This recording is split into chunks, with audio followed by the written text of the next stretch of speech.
네, 저는 죽음의 이야기를 하려고 합니다. 결코 가볍지 않은 그러한 주제인데요.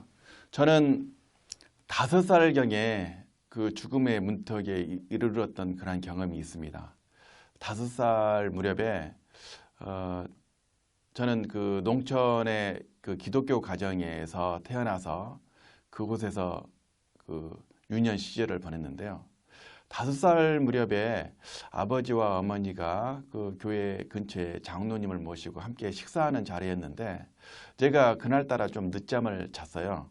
아버지로부터 이제 꾸지람을 듣고 바로 그 앞마당에 있는 그 옛날에는 우물이 있죠. 우물에서 세수를 하려고 이렇게 그 우물 그 두레박으로 물을 떠서 세수를 하고 또 발도 씻고 그래서 마지막으로 이제 헹구기 위해서 그 세수 대야에 발을 넣고 다시 그 우물을 뜨려고 이렇게 좀 그 깊숙이 몸을 숙였는데 그때 그 세수 대야가 엎질러지면서 제가 그 우물 안으로 빠지게 됐습니다.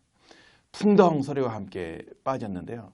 저도 지금 기억이 생생합니다. 그때 그 빠지면서 옆에 어느 것을 잡으려고 했지만 놓쳐버리면서 그 우물을 깊게 파인 그 우물에 빠졌었는데요. 제 기억으로는 빠져서 이렇게 그 정신을 잃었는데요.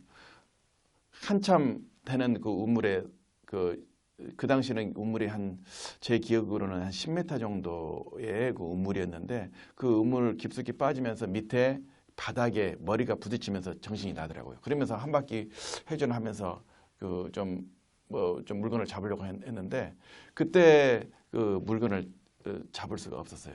그러면서 이제 제가 그 물속에서 그 우물에서 딱 떠올랐는데 그때 이제 근처에서 아버지, 어머니 또 그 옆에 동네 분들이 식사를 하시면서 제가 갑자기 그 세수를 했던 그런 꼬마가 풍덩 소리와 함께 물에 빠져서 이렇게 우물에 없어지니까 물에 빠진 걸로 아시고 곧바로 오셔서 제가 떠오르는 저를 이렇게 잡아서 건져냈던 그러한 그 경험이 있습니다.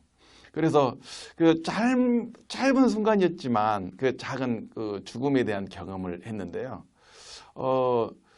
그 정신은 잃고 숨은 쉬지 않는 상태지만 깜빡깜빡한 상태에서 어느 정도 그 귓가에 들려오는 그 소리들이 다 이렇게 소리들을 들을 수가 있었습니다.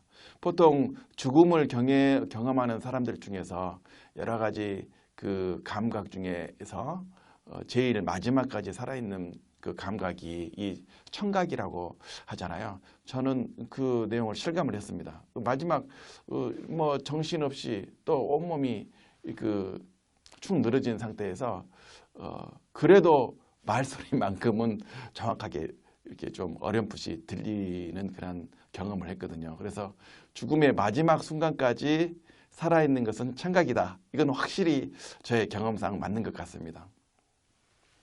저는 그 죽음 앞에 놓인 인간에 대해서 몇 가지 그 말씀을 드리려고 해요. 저도 이제 그 할머니의 죽음 그리고 그 부모님 중에서 아버지의 그 죽음을 함께 경험을 했는데요. 또 장남으로서 아버지가 돌아가시고 나서 직접 상주로서의 역할도 그런 해본 경험이 있습니다. 그래서 이 인간이 한번 태어나서 죽는 거는 정한 이치인데 어떻게 하면 가장 잘 살 수 있을까? 또 살다가 어떻게 하면 가장 아주 잘 죽을 수 있을까? 이러한 그 고민을 하게 됩니다. 그래서 죽음하면 이 죽음이라는 것은 모든 사람들에게 다 똑같은 평등하게 주어진 그러한 그 평등, 죽음은 모든 사람에게 평등하다고 그런 생각이 됩니다. 아무리 부자나 권력을 가진 사람이라 할지라도 또 아무리 못 사는 사람일지라도 일정한 기한이 되면 죽게 되는데요. 또 경우에 따라서는 요즘에 뭐 바라지 않는 그런 사고사 같은 경우에도 한순간에 그런 죽음을 맛보게 됩니다. 근데 원하건대 그런 사고사보다는 또 본인이 스스로 목숨을 끊는 그런 자살 이런 것보다는 평온한 상태에서 그리고 일정한 가족들과 함께 죽음을 맞이하는 것이 어떨까 하는 그런 생각을 해봅니다. 그래서 죽음을 너무 예민하게 느끼는 것보다도 평소에 죽음에 대해서 생각해 보면서 죽음을 맞이하는 게 어떨까 하는 생각이 듭니다. 보통 죽음을 맞이하는 사람들을 보면 첫 번째 굉장히 절망감이랄지 두려움을 느낍니다. 죽은 상태에서 나는 어떻게 될까? 차후에 미래 세계가 있을까라는 두려움과 절망이 가장 앞서고요. 죽음을 앞둔 상태에서 이렇게 그 주변 사람들을 보면 죽음을 앞둔 상태에서 나는 죽어버리겠다 이렇게 하면서 그 음식을 먹지 않는 사람도 있는데 결국은 그 음식을 먹으면서 오랫동안 생존의 그 욕구를 간직하고 있는 것을 보았습니다. 그렇지만 역시 죽음은 모든 사람에게 두려움으로 다가오는 그런 그 사건인 것 같습니다. 말기 암 환자라 할지라도 말기라는 것을 진단을 받았을 때 죽음이 임박했다는 사실을 알았을 때 그 하루를 더 살기 위해서 얼마나 많은 그러한 그 고통을 견디면서 생존 암투를 이렇게 벌이고 있잖아요. 그런 그 말기암 환자가 하루를 더 살기 위해서 그런 몸부림쳤던 그런 하루를 저희들은 이렇게 하루를 더 살고 있지 않습니까? 그러한 것을 생각해 볼 때 이 우리에게 주어진 하루가 얼마나 소중하고 또 이 현실이 얼마나 반갑고 또 우리가 소중하게 여겨야 될 시간인가를 깨닫게 됩니다. 보통 죽음을 앞둔 사람들의 두 번째 반응은 부정합니다. 왜 나에게 이러한 죽음이 다가오는가? 왜 내가 하필이면 이 병에 걸려서 죽음을 맞이해야 되는가? 나는 선하게 살았다고 생각하는데 또 나보다 훨씬 더 악하게 모질게 악하게 사는 사람들이 많은데 내가 이렇게 죽음을 맞이해야 되는가? 나는 절대 죽을 수 없어 라는 부정적인 그러한 그 감정을 갖게 되는 게 두 번째 태도고요. 보통 그리고 이제 세 번째로는 분노가 느껴집니다. 왜 내가 죽음을 맞이해야 되나요? 목사님 저를 와서 좀 살려주세요. 또 경우에 따라서는 유명한 점쟁이를 찾아가고 또는 구슬을 좀 버리면서 제발 내 생명이 조금이라도 연장할 수 있었으면 그리고 왜 내가 이 죽음을 맞이를 해야 되는가 이런 분노의 감정을 쌓이게 되고요. 또 분노가 일정한 분노 감정과 함께 다가오는 게 슬픔입니다. 참 인생이 허망하다. 그리고 좀 더 나은 인생, 좀 더 보람된 삶을 살았으면 하는 그런 아쉬움과 함께 슬픔을 맛보게 되고요. 그리고 다섯 번째 반응은 삶을 마무리하게 됩니다. 아무래도 나 오늘 갈 것 같아 하면서 옆에 자녀들을 모아놓고 또 가족들을 모아놓고 작별의 인사를 하는 사람은 굉장히 행복한 사람이죠. 그래서 삶을 마무리하는 그런 단계에 이르게 되고요. 여섯 번째 반응은 죽음을 수용하게 됩니다. 모든 사람은 죽게 된다. 어차피 나도 죽을 텐데 이제 남은 며칠을 어떻게 잘 마무리할까 이렇게 수용하면서 인생을 정리하는 그런 단계에 이르게 되고요.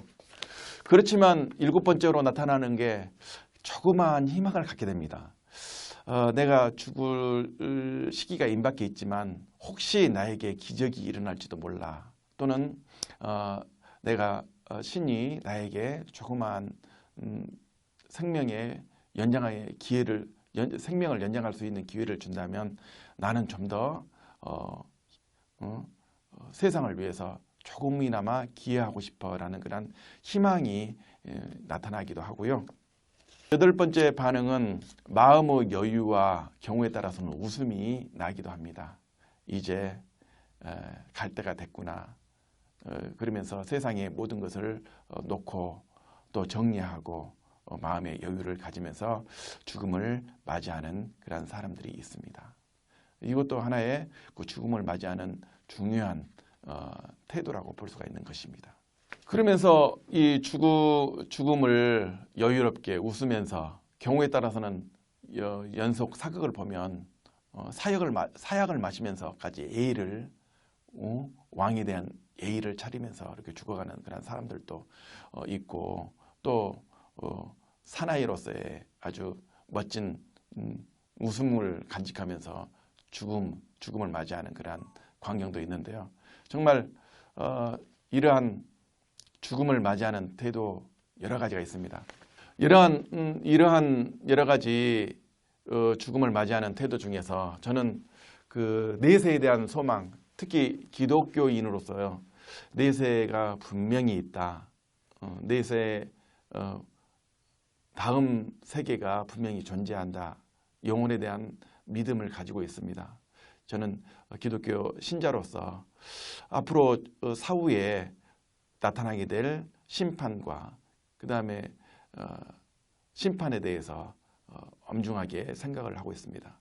그래서 이 세상을 살아가면서 정말 선한 가치와 또 다른 이웃과 함께 이웃을 돌보며 선한 영향력을 끼칠 수 있는 그런 삶을 사는 게 중요하다. 그리고 뭔가 자기가 인생에 이 세상에 왔다 가면서 조금이나마 자기가 오기 전보다 더 좋은 환경에 이 세상을 발전시켜 놓고 간다면 이보다 더 큰 믿음이 또 이보다 큰 소망이 어디 있겠습니까? 우리는 죽음을 앞둔 상태에서 예수 그리스도에 대한 소망을 간직해야 된다고 생각이 됩니다. 그리스도시요 살아계신 하나님이시다라는 그 베드로의 고백과 같이 예수님이 정말 하나님의 아들로서의 삶을 충실히 사셨고 또 우리 인류를 구속하신 그런 예수님입니다. 그래서 누구든지 예수를 통하지 않고서는 하늘나라에 갈 수가 없고요. 아무리 돈이 많고 또 선한 일을 했다 할지라도 예수님을 믿지 않고서는 하늘나라에 갈 수 없다는 것을 성서에서는 분명히 말하고 있습니다. 존경하고 사랑하는 여러분, 혹시 죽음을 앞두고 있다면 꼭 예수 그리스도에 대한 복음을 받아들이고 예수 그리스도를 구주 하나님으로 받아들이셔서 천국의 소망을 간직하실 수 있기를 바랍니다. 예, 감사합니다.